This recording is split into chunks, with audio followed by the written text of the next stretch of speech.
everybody, and welcome today to our interview for HQ. My name's Lizzie and I'm joined by Amelia CampbellHorne, who is one of our top show jumpers here, and her mare Corday, who is currently having a nice drink.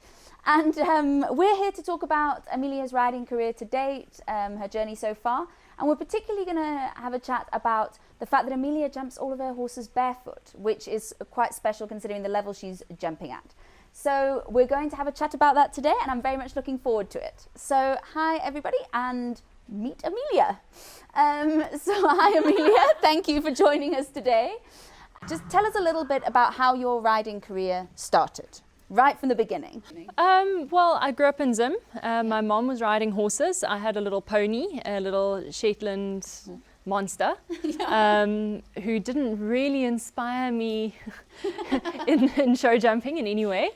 And so I didn't really ride too much to begin with. And then when I was 12, I think I went down to Durban because my sister-in-law lives there, and we went to visit the Olafs, so Sean and Anne Olaf. Yes. And my mom and my sister were going to go and get on a horse, and he was like, "Come on, Amelia, get on one too." And I was like, "Oh." So anyway, he put me on a little pony called Spice. Yes. And that was the end of it. I think I got back to Zim and said, "Right, Mummy, I'm ready for a pony." This is it. This is it. So I competed in children's and then in juniors in Zim, and then came down to South Africa to compete for a bit, and then I went over to the UK to Hartfree on a scholarship and competed there for 5 years, and then moved back here with Cordy. And what are you guys doing now? Where are you at now? Cordy she's my top horse. Yes. She was out for a little bit with a stupid paddock injury, but she's been coming back, and then of course COVID slowed that down as well. Of course, yes. So she's back up to the 140s now, and hopefully back up to the 150s by the end of the year. Brilliant. And then I've also got my other two horses. So I've got Rico, who's jumped up to the 130s, but Simon Hendry's currently riding him at the moment for me, just to give us both a little bit of confidence, and that's going really, really well. He's been placing in the 130s. Oh, lovely. Okay. And my stallion, Max, or Geluwen Bibi, who won all the young horse on, and then he's in the 130s as well. So. Oh, nice. Yeah. So dive straight in with the barefoot thing. So all three of your horses are barefoot. Yes. And when did you decide you wanted to take them barefoot, and what was the reason behind it? So a few years ago we moved to a different yard where all the horses were barefoot, and so we decided let's make the move. We'd moved there around October time anyway, where everything was slowing down, and we thought, why not? My mom's always been a big advocate of barefoot, and for me it's the natural way that a horse should be. So we dived in and gave it a chance. Thankfully there were scoot boots on hand as well, because my chestnut, he graduated perfectly. There was no problem at all with him moving across to barefoot. But Cordy struggled a little bit to begin with. She was quite footy for a while. Yes. Yeah. And now is it just Cordy that goes in the scoot boots still? Yes. So she will always compete in the scoot boots. What she has a tendency of doing is picking her front legs up too high and hitting herself in the chest on the girth, and then that panics her, and then she'll drop her back in. So she's just much more comfortable in the scoot boots all around, and you know, if you've got a good thing going for you, why change it? No, I agree completely. Every now and again, if they get a little bit sensitive, depending on the weather or anything like that, my other two might go in the scoot boots just to jump for a little while, or if the surface is a bit stony, then sure, but yeah, she's the only one that's in them to compete in. Fantastic. And you don't find there's any issues with grip or with sort of injuries, or it doesn't? No, not at all. If anything, I've found that they've been better on their feet, better in their legs because of it. In terms of grip, I mean, I remember someone saying to me they've got more grip barefoot than with shoes anyway. Yeah, that's exactly what I've heard. She's competed on grass as well. And my stallion and my gelding both competed on grass as well. So they don't have the scoot boots, and they've been absolutely perfect. Oh, phenomenal. And her with the scoot boots she feels grippy, she feels good. So yeah, I mean the scoot boots have got that sort of traction on the sole. Yeah, they've got, and it's quite a deep traction as well. What they've got for European countries is they've got little ice studs, which are tiny little studs. Okay. And so they sent me a pair of those to try. I mean, it's like that much different, which I suppose at the end of the day, some people put studs that are that size and that size, so probably making the same difference. Yes, but yeah, I think they are maybe trialing some bigger studs, but I don't think people who have jumped in scoots on grass have experienced a problem with it. No, well, that's fantastic. So, And what are your plans for the rest of the year with these three? Well, everything's so up in the air. You try and plan, and I would like to jump her back up in a few 150s, and then ideally really get going next year in all the big classes with her. My stallion, I'd like to jump him. Well, he'll definitely go up to the 135s at some stage, maybe do a 140. And Rico, I'm really excited to see how Simon's getting along with him. He's such a sensitive horse, and he feels me getting. I get nervous as I go into the ring. I'm sure most people do, and that tiny bit of anxiety he feels it. And Simon is the calmest person that you could ever meet. Oh, really? So, he is so relaxed, and so I think it's going to give both of us a lot of confidence. So we'll see where that goes. And I believe you're also involved with the SA Warmblood Horse Society. Can you tell me a little bit about that? Yes, I am. So I'm on the committee, and so the SA Warmblood Horse Society is the governing body for warm blood horses in South Africa. Yes. It also falls under, it doesn't fall under kind of the sporting side of things, it falls more under the government, environment, livestock side of things. So we're very involved with the importation and exportation of horses. Basically, if you want a horse to come into or out of South Africa, we do all the paperwork for that. So hey, interesting. I didn't know that. So we do that, and we are a full member of the World Breed Federation. And so we're basically about improving the South African warm blood breed. So we do inspections, we also of stallions and mares, and then we have the stud book. And another interesting thing, if you cannot call a horse a South African warm blood unless it is registered with the stud book. So we're hoping to see a lot of growth and development in the society in the coming years. We want to get more involved, and ideally become a bigger, more prominent feature, and have our stud book as a more recognized, bigger feature as well. Well, that would be fantastic. So and I'm hoping with HQ we'll do some articles on that in the future, because there's a lot of content there that's very interesting for people to know about. It is, and it's really exciting as well, seeing through the free jumping and the loose moving as well, all these young horses that are coming up.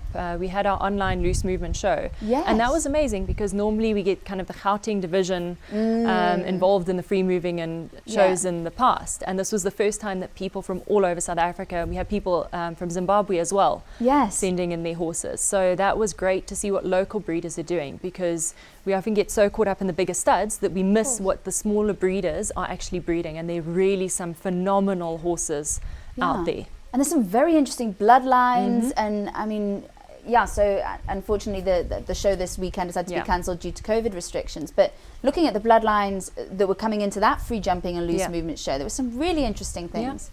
Really interesting horses you don't see all the time. Yes. So there's a lot happening in South African sport, particularly with the warm bloods. It's fantastic. Just to talk a little bit about the Hartbury experience. So the scholarship, what did you receive the scholarship for Hartbury? So basically we came down to South Africa and I competed. My horse sent a whole load of videos across there, and I was accepted onto the Elite Academy. And so I was the elite show jumping scholar. So they gave out 3 sponsorships that year, 1 for show jumping, 1 for dressage, 1 for eventing. And so I got the show jumping one. The glitch was I had to take my horse with me. They wouldn't let me sell my horse here and get another one over there. And at that time I was on a little, I think he was about 15 to a stunning little warm blood cross gelding called Who's the Boss. And so he traveled all the way across to Hartbury with me. And we competed there together. So that was an incredible experience, because so during the term time we had lessons with all of the academy coaches. So that was, I think in the British circles you'd know Corinne Bracken, who then was the head of the British Young Riders team. Nick Burton, who was the head of the British dressage judges, and a few other guest judges. I think at one point I even had a lesson with Carl Hester. Wow. So we really were spoiled in terms of our exposure to the different coaches and that. And then in the summers I was placed with different show jumpers. So my first summer I spent in England with Mark Dorgan, who's an international show jumper. Okay. And then we did the British circuit. And my second summer I was sent over to Ireland and I trained with Trevor Breen. And so we did the Irish circuit and then came across to do Hickstead and that kind of thing. Okay. So that was really exciting. So basically phenomenal. my horse paid for university for me, which was great. And it was an incredible experience being able to compete over there and study at the same time and do that. And then as it, my little horse was getting a little bit older and he kind of reached the peak of what he'd got to. And so there was another girl that I met at university who fell in love with him completely. So I ended up selling him and he traveled to Norway and Belgium and Sweden and he competed everywhere. I think he's the most well-traveled South African horse or Zimbabwean horse, Zimbabwean bred. Yeah. And then that's when we got her as a 3-year-old. My mom saw a video online and said, I want that horse. No. So you hadn't sat on her? No, she was 3. She was unbacked.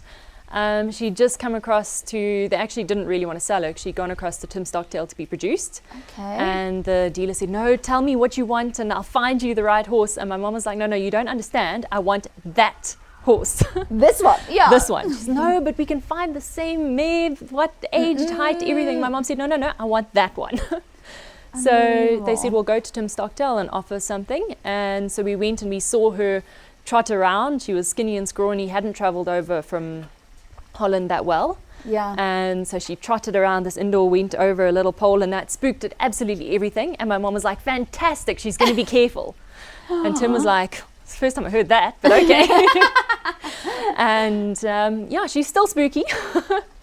She's gotten me off at more random things on the ground than anything else. We once didn't complete a round in Hartpury because there was a Christmas tree in the arena.